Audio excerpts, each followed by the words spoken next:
मित्रांनो, first chapter rational and irrational numbers याचे videos आपण त्याचे जे लिंक्स आहेत ते आजच्या व्हिडिओच्या डिस्क्रिप्शन बॉक्स मध्ये दिलेले आहेत.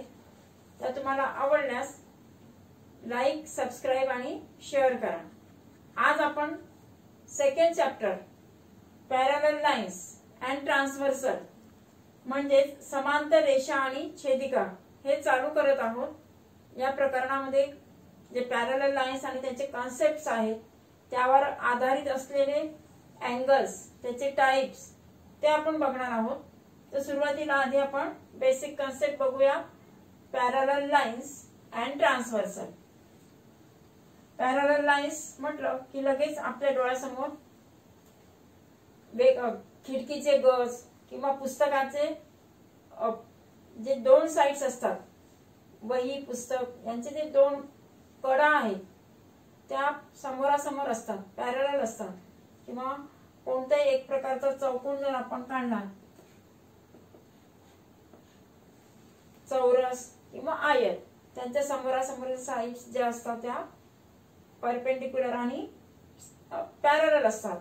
मग ते पॅरललची जी संकल्पना आहे ती आपल्याला बघायची आहे की फर्स्ट कंडिशन त्यामध्ये आहे की त्या कोप्लॅनर असतात. कोप्लॅनर मीन्स एकाच पृष्ठभागावर, एकाच प्लेन मध्ये, the lines which lies on a same plane. एकाच प्लेन वर जेव्हा असतील तेव्हाच त्या लाईन्स आणि दे आर नॉन इंटरसेक्टिंग, ते छेदायला नको, नॉन इंटरसेक्टिंग असतात. They are non intersecting.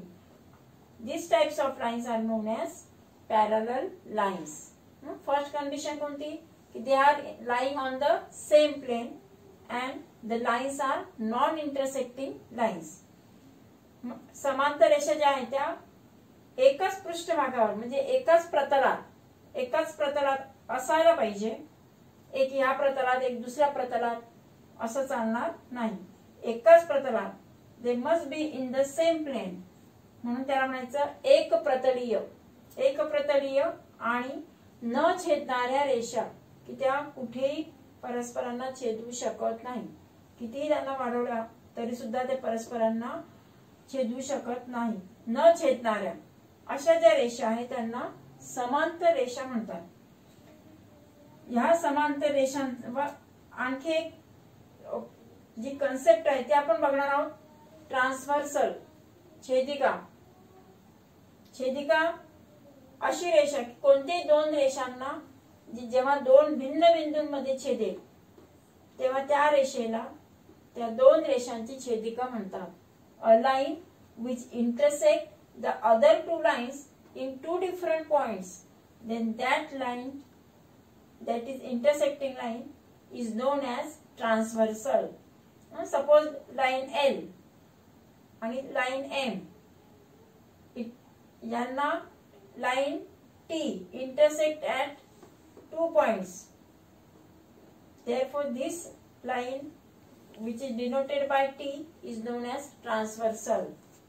म्हणजेच छेदिका की ज्यामुळे दोन लाईन्सला ते छेदू शकतात. जसं पॅरलल लाईन्स हे नॉन इंटरसेक्ट आहे, पॅरलल असणार. रेल्वेची रूळ किंवा शिडीचे जे पायऱ्या असतात दे आर ऑल्सो पॅरलल. आपल्या आजूबाजूला असे तुम्ही कितीतरी पॅरलल लाईन्सचे एक्झाम्पल बघू शकता.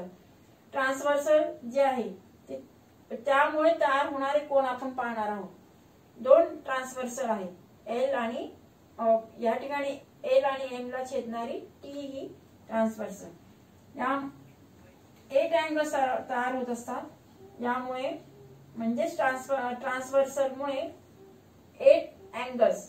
ट्रान्सव्हर्सल जी आहे, आता टी बघा इथे, व टीचा जो हा पॉइंट घेऊया आपण M, and next point is N.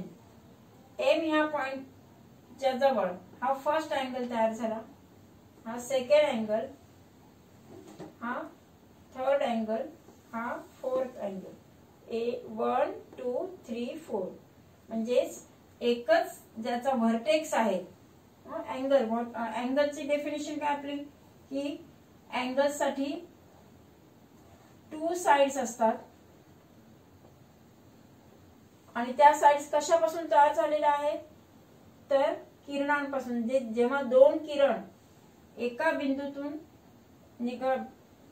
निघणार वेगवेगळ्या दिशांनी, तो जो व्हर्टेक्स असतो, तो व्हर्टेक्स म्हणजे दोन्ही किरणांचा किंवा दोन्ही रेजचा जो व्हर्टेक्स आहे तो कॉमन असतो. And that occupied the space by two rays, it is angle. मग हा जो अँगल आहे असा जो व्हर्टेक्स आहे, तो व्हर्टेक्स या ठिकाणी जेव्हा point of intersection of lines आहे, त्या पॉइंट ऑफ इंटरसेक्शनच्या ठिकाणी 4 अँगल्स तयार होतात. एका पॉइंट जवळ 4 अँगल्स, 1 2 3 4 असे किती पॉइंट ऑफ इंटरसेक्शन आहेत? 2 आहेत. हा एक आणि खाली सेकंड लाईन वर एक. 5 6 7 8 ह्या लाईन्सचे 4 आणि ह्या लाईन्सचे 4 असे टोटल 8 अँगल्स तयार होतात. Due to transversal they forms 8 angles at the same, म्हणजे वेगवेगळे जे पॉइंट्स आहेत त्या ठिकाणी तयार होत असतात. Now we see the corresponding angles, म्हणजे संगत कोण आपण बघूया. या संगत कोणांमध्ये करस्पॉन्डिंग अँगल्स काय म्हणतात त्याला पहा, संगत कोण. त्यासाठी आपण त्या आकृतीत बघणार आहोत. फर्स्ट त्याची कंडिशन पहा. If the arms on the transversal, if the arm on the transversal. आता हे जे आहे हे आर्म आहेत, अँगलचे आर्म्स आहेत. हा एक आर्म, हा एक आर्म. दोन अँगल्स साठी किती 2 आर्म्स असतात. 2 आर्म्स म्हणजे ते 2 रे असतात. ह्या फिगर मध्ये EF ही एक लाईन आहे, CD ही सेकंड लाईन आणि AB it is the transversal of the line EF and CD. Transversal आहे ती.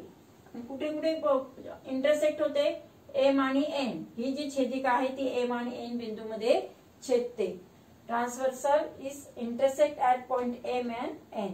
आणि मग दे फॉर्म्स द पेअर ऑफ, जे अँगल्स आहेत ते वेगवेगळ्या प्रकारचे पेअर्स तयार होतात. मग ते कसे, तर त्यासाठी फर्स्ट आपण करस्पॉन्डिंग अँगल्स साठी काय बघणार आहोत की if the arms on the transversal of a pair of angles are in the same direction. Pair of angles यांची डायरेक्शन सेम पाहिजे. समजा आपण हा अँगल घेतला AMF, या अँगलची दिशा डायरेक्शन कोणती, राईट साइडला, आणि ते पण लाईन्सच्या अपवर्ड डायरेक्शन. अशीच पोझिशन असलेला दुसरा अँगल हा फर्स्ट लाईन वर आहे. आता आपण सेकंड लाईन वर बघणार. सेकंड लाईन वर असंच पोझिशन असलेला की राईट साइडलाच पाहिजे आणि लाईनच्या अप्पर अबव वरती भाग बघणार. म्हणजेच ज्या छेदिकेच्या उजव्या बाजूला आणि छेदिकेच्या वरच्या बाजूचा हा 1 नंबरचा कोण, आणि छेदिकेच्या पुन्हा दुसऱ्या लाईनवर जी छेदिका आहे त्या छेदिकेच्या उजव्या साइडला हा राईट साइडला आहे, हा पण राईट साइडला. हा लाईनचा अप्पर आहे, हा पण लाईनचा अप्पर पार्ट आहे. म्हणजे अशा पद्धतीने this is the pair of corresponding angles. संगत कोणांची ही जोडी तयार झालेली आहे. Side they are same side of the transversal, आणि ट्रान्सव्हर्सलच्या सेम साइड असणार. आता आपण याचीच आणखी सेकंड पेअर बघणार. ही या लाईन्सच्या वर होती, आता लाईन्सच्या खाली असलेली पेअर FMN आणि DNB. 2 2 कोणते झालं पहा, FMN DNB. They are on the right side of the transversal as well as it is downward, खालच्या दिशेने. It is also downward. म्हणजे ही जी पेअर आहे ती म्हणजे सेकंड करस्पॉन्डिंग अँगल्सची पेअर आहे, संगत कोणांची दुसरी जोडी. पहिले आपण कोणती पाहिली होती, AMF and MND. Second FMN आणि DNB. आता ती आधी अप्पर साईडची जोडी होती. आता ही जी पेर आहे ती कोणती, त्या रेषेच्या खालच्या साईडची 2 आणि 2 मी झाली सांगत कोणाची दुसरी जोडी. टोटल तिथे 4 पेअर्स असतात.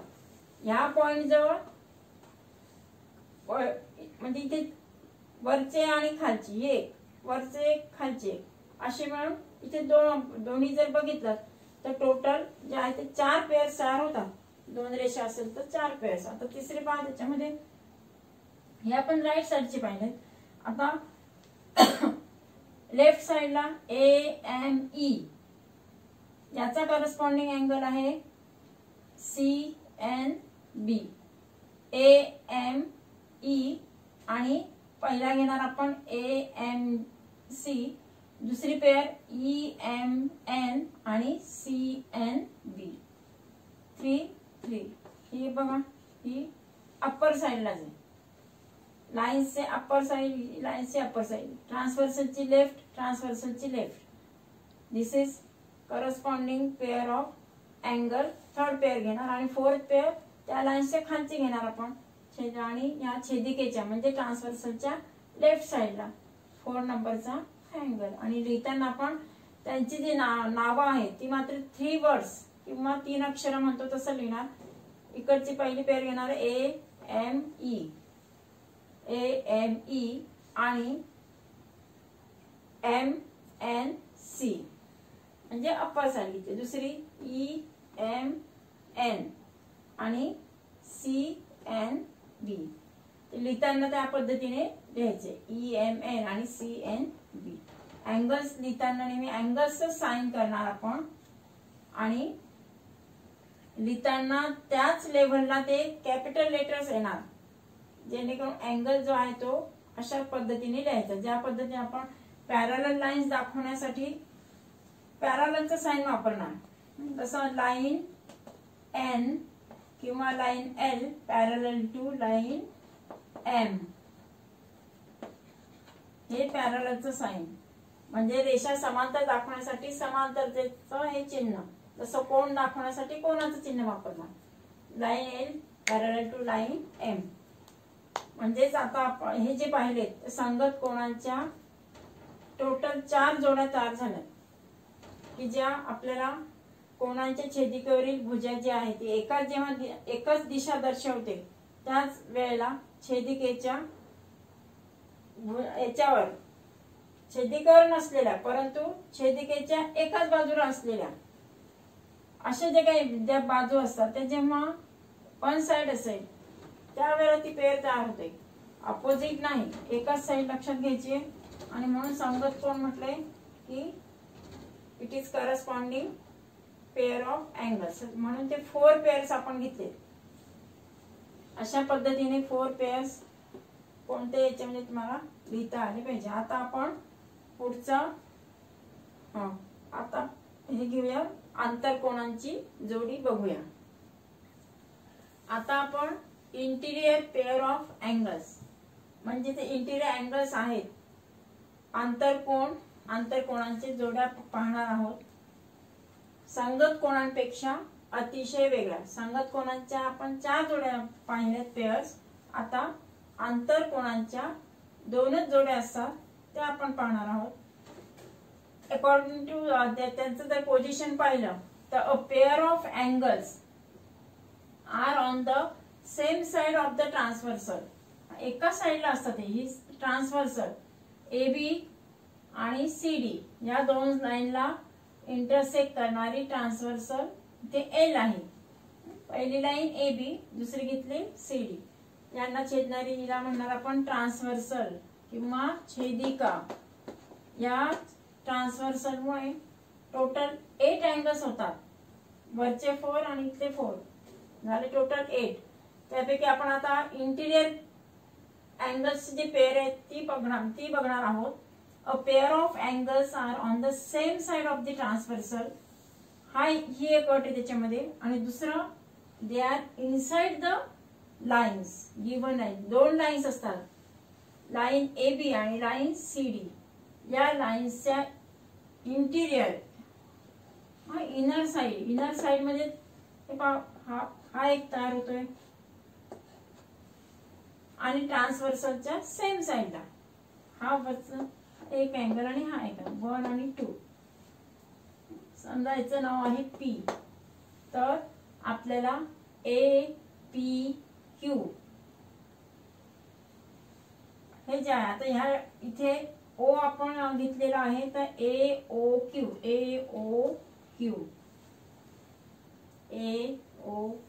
हा एक.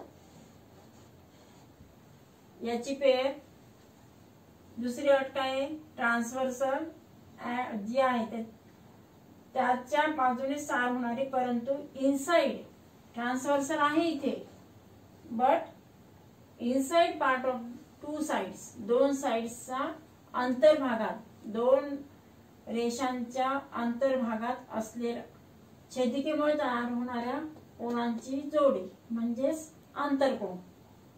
तर हा जो दुसरा अँगल आहे OQC, they are on the same side of the transversal. छेदिकेच्या एकाच बाजूला असणारे पाहिजे, म्हणून मग AOQ आणि OQC ते अँगल दाखवलेत मी.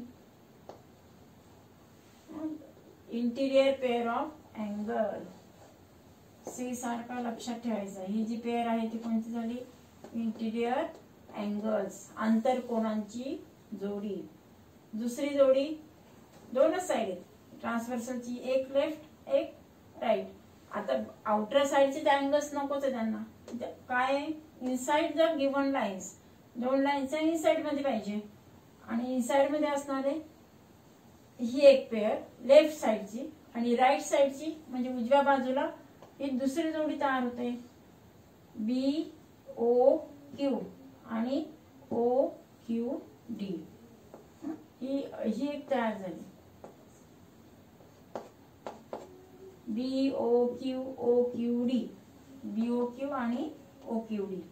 ही जी एक पेअर तयार झाली ती झाली इंटिरियर पेअर ऑफ अँगल्स किंवा इंटिरियर अँगल्स ऑफ जे आहेत ते आंतरकोन म्हणून आपण हे करणार.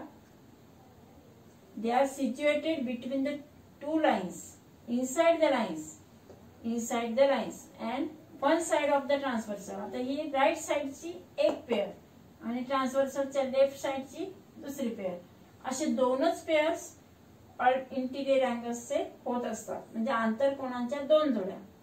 आणि संगत कोन म्हणजे करस्पॉन्डिंग अँगल्सच्या 4 पेअर्स तयार होतात.